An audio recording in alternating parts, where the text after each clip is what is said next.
Salah guys, nyasar.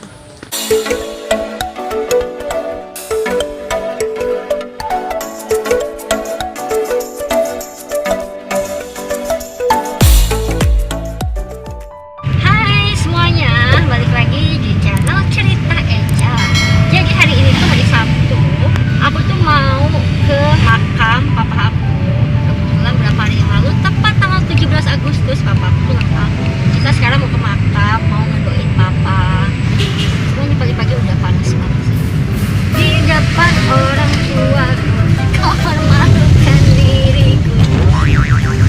Karena bentar lagi sampai, soalnya deket banget. Jadi makamnya papa itu deket banget sama rumahnya mama.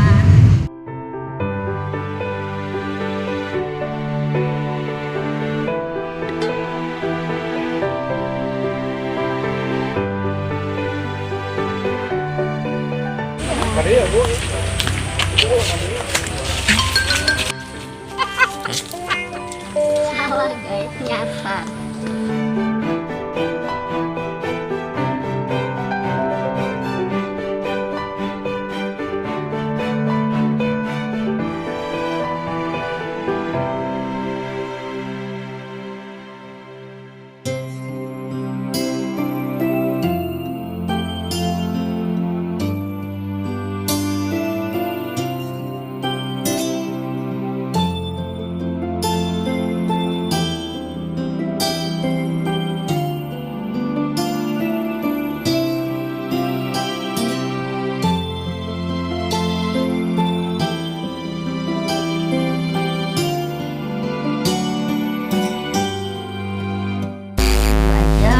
Pulang dari pemakaman, udah papa husnul khotimah. Aku tuh punya juga sih sebenarnya impian, pengen banget punya rumah tangga kayak mama papa kayak gitu, yang abadi banget. Yang gimana ya, bukan berarti mama papa juga nggak pernah yang namanya bertengkar. Itu mereka tiap hari bertengkar muda kayak Tom and Jerry. Tapi gimana sampai bisa mereka itu saling menghargai, saling menghormati, dan saling menerima kekurangan mereka masing-masing. Jelek-jeleknya papa, mama tuh udah bisa nerima, dan jelek-jeleknya mama, ya papa tuh udah bisa terima. Bagaimana bisa menerima dan menjadikan itu toleransi. Nah itu yang sebenarnya bisa manjang, dan itu sulit banget ditemuin di hubungan-hubungan yang zaman sekarang. Sekarang tuh banyak banget yang kita punya kekurangan dikit, kita dituntut harus begini. Ketika kita juga melihat kekurangan pasangan kita juga berharap seperti ini. Padahal sebaiknya sih kalau untuk hubungan kita tuh jangan ada pengharapan yang besar, tapi bagaimana orang itu bisa berubah menjadi lebih baik dengan keinginan mereka sendiri, bukan dengan merubah dari kepribadian orang itu. Dan itulah yang bikin bisa langgeng hubungan itu, karena banyak banget sih juga ya rumah tangga yang bertengkar hanya karena masalah, merasa bahwa oh rumah tangga tuh harusnya nggak kayak begini, oh ya udah deh cerai aja. Gimana pun justru pertengkaran yang ada itu gimana kita bisa mengolah permasalahan yang ada menjadi sebuah ikatan atau bonding yang makin kuat dari hubungan itu sendiri. Itu bukti rasa sayang dan rasa cinta dari pasangan itu sendiri. Jadi siapa sih yang gak pengen banget ya punya rumah tangga yang bisa langgeng, yang bisa saling nemenin, saling ngedampingin sampai kita tua, yang punya harapan juga untuk bisa ketemu di jannahnya Allah. Cuma gak tahu saat ini itu aku tuh kayak udah bener-bener di fase yang nyari pasangan enggak, tapi pengen juga punya pasangan. Tapi di sisi lain kayak udah ngerasa insecure untuk ngejalanin hubungan itu. Banyak kecemasan, banyak hal-hal yang menjadi pertimbangan aku. Jadi sekarang tuh kayak yang ya ada yang mau deket silahkan, ada yang mau chat 7 hari 24 jam silahkan, nggak ada yang chat juga nggak apa-apa, ada yang mau pergi silahkan, yang mau ngilang silahkan, yang mau datang silahkan. Jadi udah di tahap kayak gitu. Karena buat aku akhirnya itu hidup itu adalah misteri. Kita nggak pernah punya kepastian tuh dalam hidup.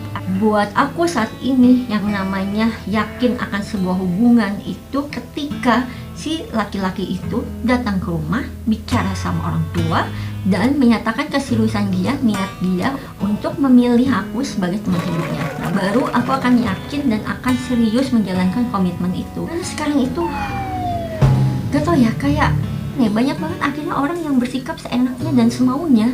Itu yang membuat kita itu udah gak boleh lagi punya pengharapan lebih terhadap manusia. Makanya sekarang waktu yang ada ini aku tuh lebih banyak dipakai untuk mantesin diri dulu deh ke Allah gitu. Karena menurut aku ketika kita sudah terus belajar untuk memantaskan diri kita di hadapan Allah, insya Allah Allah akan mempertemukan dengan yang tepat untuk kita, dengan yang terbaik untuk kita. Ya aku tuh kayak nggak mau lagi yang namanya berharap dengan siapapun itu yang datang, dan udah yang bodoh amat dengan orang-orang yang pergi. Karena yang namanya kebahagiaan itu sebenarnya bagaimana kita yang menciptakan sendiri, mau kita lagi sendiri, mau kita punya pasangan. Tapi intinya nih cerita ini aku tuh memang berharap banget sih bisa punya rumah tangga nih yang terakhir ini benar-benar seperti rumah tangganya mama papa, yang bisa langgeng, yang bisa abadi, yang walaupun papa udah meninggal duluan tapi mama itu tidak menikah lagi karena berharap bahwa mama ingin bisa tetap berjodoh di akhirat bersama dengan papa. Jadi buat aku itu hal yang lebih romantis dari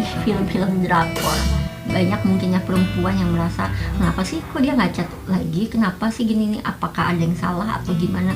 Sebenarnya bukan karena itu, bisa jadi memang si laki-laki itu nggak ada niat sama sekali untuk serius sama perempuan itu, atau misalnya mungkin bisa jadi laki-laki itu emang nggak suka, hanya cuma sekedar iseng aja, hanya berkomunikasi sama perempuan itu di saat laki-laki itu punya waktu yang luang, punya waktu yang kosong. Karena banyak juga sih perempuan yang ngerasa bahwa kok cowok ini kayaknya enak banget ya, datang pergi, hubungin dia, tiba-tiba ngilang lagi, bisa chat seharian, besok nggak ada sama sekali.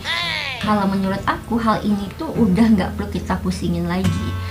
Karena sekarang gini, yang penting adalah bagaimana kita punya hakul yakin ke Allah, dan yang nomor dua adalah bagaimana kita yakin bahwa yang namanya laki-laki itu sudah dikodratkan dari agamanya, tugasnya adalah memperjuangkan wanita, memuliakan wanita. Jadi kita sebagai perempuan gak usah khawatir, karena ketika laki-laki itu sayang sama kita, cinta sama kita, yakin sama kita, percaya deh laki-laki itu pasti akan memperjuangkan kita, akan melakukan usaha-usaha dimana dia ingin perempuan ini bisa dia milikin, dan dia tidak rela kalau perempuan ini dimiliki orang lain, untuk memperlihatkan kepada perempuan ini keseriusan dari si laki-laki itu.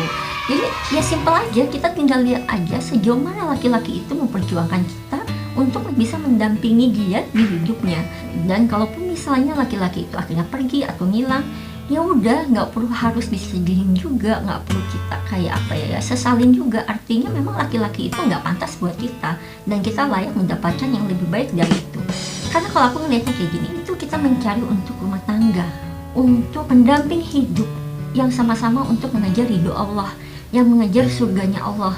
Jadi kalau ada laki-laki yang belum aja berhubungan serius, dia udah kayak menyerah, udah ninggalin kita. Buat aku sih justru sebenarnya alhamdulillah bersyukur diliatinya sekarang. Yang apa-apa ya udahlah, pasrah, nyerah gitu aja, nggak mau berjuang sama sekali, seolah bahwa dia sudah melakukan hal yang baik tapi tidak melakukan effort apa-apa sebenarnya. Nah buat aku justru yang kayak gitu ya kita harus bersyukur, karena kita diperlihatkannya tuh sekarang, bukan pada saat menjalani rumah tangga. Karena kenyataannya rumah tangga itu bukan akhir dari happy ending. Jadi kalau kita mau mendapatkan imam di dalam keluarga yang bisa kokoh, yang tidak akan menyerah dalam permasalahan rumah tangga seberat apapun, ya dilihat dari yang sekarang. Jadi artinya ketika ada laki-laki yang benar-benar dia berjuang, benar-benar dia melakukan sesuatu atas pilihannya, dia berusaha untuk membahagiakan orang yang dia inginkan, itu artinya apa yang akan dilakukan di dalam rumah tangganya nanti. Itu patokan aku sekarang. Jadi makanya kenapa siapapun yang itu yang baru ngedeketin, kalau buat aku tidak ada yang pasti. Ketika laki-laki itu memberanikan dirinya untuk datang ke rumah, bertemu sama orang tua, menyampaikan tentang keseriusannya untuk berumah tangga, dan dia mulai menyusun rencana-rencana untuk pernikahan, baru di situ gue akan serius untuk memegang komitmen. Itu aja curhatan aku kali ini, karena aku cuma pengen nyampein aja apa yang aku rasain sekarang. Aku lagi berada di fase seperti apa. Mudah-mudahan kalian semua selalu dalam keadaan sehat, dalam keadaan bahagia, raih terus apa yang menjadi mimpi-mimpi kalian. Oke, segitu dulu aja video dari aku. Sampai ketemu lagi di video-video berikutnya. Bye. Yuk, jangan cuma nonton aja, bantu support juga, klik subscribe, like, komen, dan share ya.